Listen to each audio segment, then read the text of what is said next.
Words can turn the smallest moment into something magical. Kit Wright.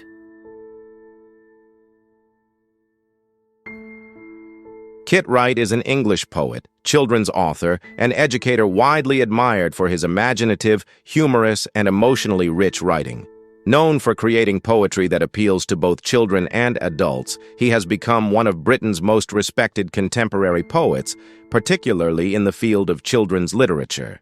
He was born on June 17, 1944, in Crockham Hill. Wright developed a love of language and storytelling from an early age, later studying at university and pursuing a career that combined literature, teaching, and creative writing. Before becoming a full-time writer, Wright worked as a teacher and lecturer, experiences that gave him a strong understanding of how young readers connect with language and imagination.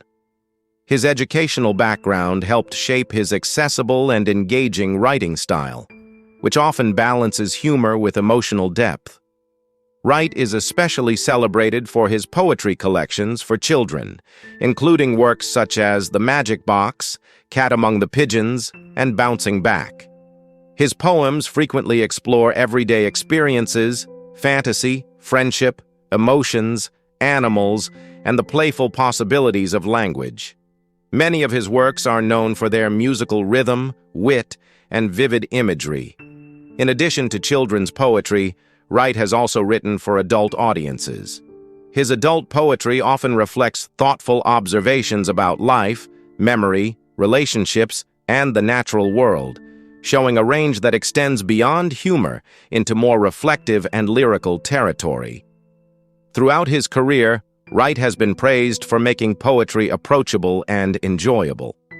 His readings and performances are known for warmth, energy, and an ability to connect directly with audiences, especially young people discovering poetry for the first time.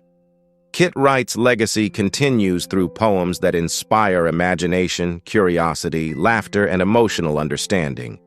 His work reminds readers that poetry can be playful, meaningful, and deeply human all at once.